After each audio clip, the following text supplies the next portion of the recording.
Assalamualaikum warahmatullahi wabarakatuh. Salah satu kisah paling misterius dan penuh hikmah dalam Al-Quran adalah tentang pertemuan Nabi Musa dengan seorang hamba Allah yang ilmunya melampaui logika manusia biasa. Di video ini, kita akan mempelajari siapa sosok misterius yang dikenal sebagai Nabi Khidir ini, perjalanan luar biasa beliau bersama Nabi Musa, dan mengungkap hikmah tersembunyi di balik perbuatannya yang tampak aneh dan tidak bisa diterima akal. Sebelum kita mulai, jangan lupa untuk subscribe dan like video ini, dan agar tidak terjadi kesalahpahaman, kami sarankan untuk menonton video ini sampai tuntas. Kisah ini bermula dari satu pertanyaan sederhana. Suatu ketika Nabi Musa alaihissalam, yang mendapat keistimewaan berbicara langsung dengan Allah, baru saja selesai menyampaikan khotbah yang begitu menggugah. Seorang dari jamaah yang hadir bertanya karena takjub, "Wahai Nabi, siapakah manusia yang paling berilmu di muka bumi ini?" Coba kita bayangkan posisi Nabi Musa alaihissalam. Beliau telah menyaksikan berbagai mukjizat dan membawa syariat Allah. Wajar jika beliau berpikir dirinya lah yang paling berilmu. Maka beliau pun menjawab, "Akulah orang itu." Akan tetapi ilmu Allah ibarat samudra tanpa batas.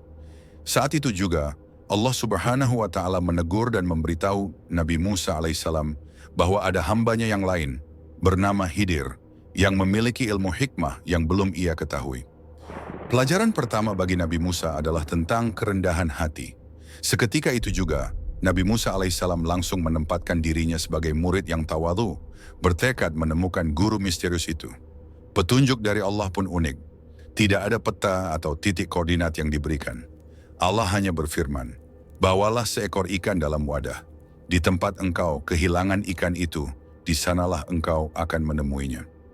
Berangkatlah Nabi Musa alaihissalam tidak sendirian. Beliau ditemani oleh muridnya yang paling setia, seorang pemuda saleh yang kelak juga menjadi nabi, Yusha bin Nun alaihissalam. Mereka berjalan jauh hingga merasa letih, lalu beristirahat sejenak di dekat sebuah batu besar. Ketika Nabi Musa tertidur, sebuah keajaiban terjadi. Ikan asin bekal mereka yang sudah mati di dalam wadah itu tiba-tiba bergerak.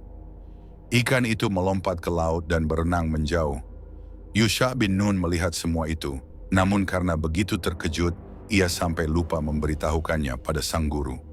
Bisa dibayangkan bagaimana perasaan Yusha saat mereka sudah melanjutkan perjalanan cukup jauh, dan Nabi Musa meminta bekal makan siang mereka. Hatinya pasti risau. "Maaf, aku lupa memberitahumu.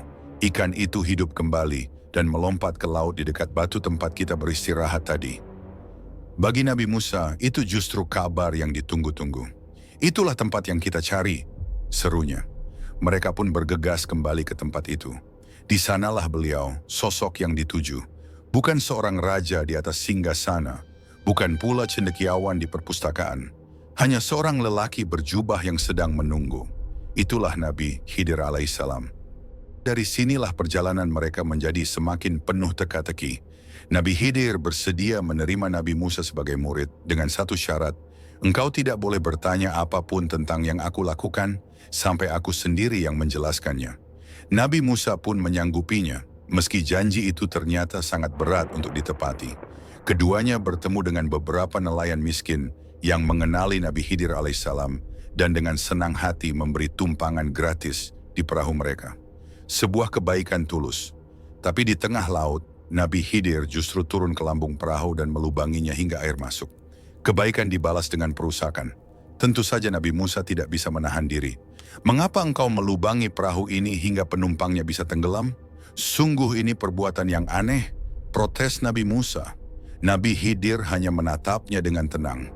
"Bukankah sudah kukatakan, engkau tidak akan sanggup bersabar bersamaku?"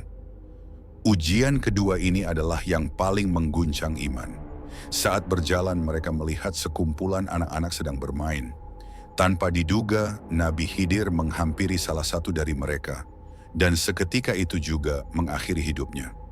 Bagi Nabi Musa yang memegang teguh syariat Allah yang mengharamkan pembunuhan, tindakan ini adalah kejahatan yang nyata. Beliau sontak berseru, "Mengapa engkau membunuh jiwa yang suci?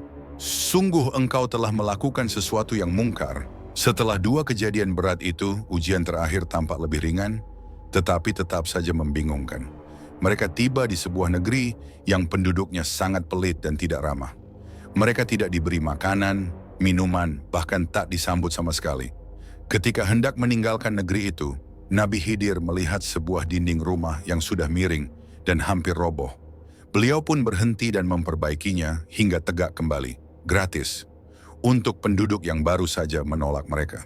Nabi Musa yang selalu berpikir logis dan adil, benar-benar tidak bisa mengerti. Jika engkau mau, setidaknya engkau bisa meminta upah untuk pekerjaanmu itu, ujarnya. Dengan pertanyaan ketiga itu, berakhirlah perjalanan mereka. Inilah titik perpisahan antara aku dan engkau, kata Nabi Khidir alaihissalam.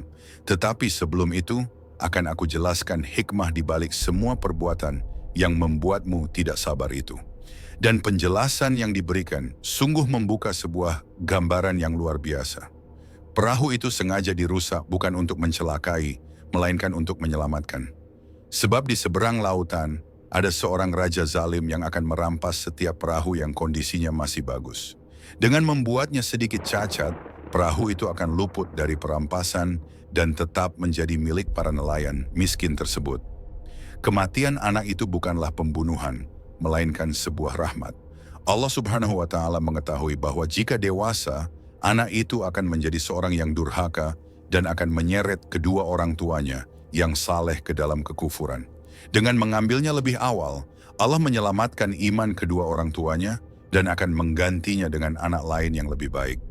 Dan dinding itu diperbaiki bukan tanpa alasan. Itu adalah cara Allah melindungi masa depan dua anak yatim. Di bawah dinding itu tersimpan harta warisan milik mereka, peninggalan ayah mereka yang saleh. Dengan menegakkan kembali dinding itu, Nabi Khidir menjaga harta tersebut dari penduduk yang tamak hingga kedua anak itu dewasa dan bisa mengambil hak mereka. Ketahuilah, jelas Nabi Khidir, semua yang kulakukan ini bukanlah atas kemauanku sendiri. Ini semua adalah perintah dan rahmat dari Allah. Kisah Nabi Khidir alaihissalam adalah cerminan bahwa rahmat Allah Subhanahu wa Ta'ala terkadang datang dalam bentuk yang pada awalnya terlihat seperti musibah. Ia adalah pengingat hidup bahwa skenario Allah selalu berjalan, seringkali dengan cara yang tak mampu kita selami. Jika Anda menikmati video ini, jangan lupa untuk menekan tombol like dan subscribe ke channel kami. Dengan begitu, Anda membantu kami menyebarkan kisah-kisah indah dari Al-Quran ke lebih banyak hati di seluruh dunia.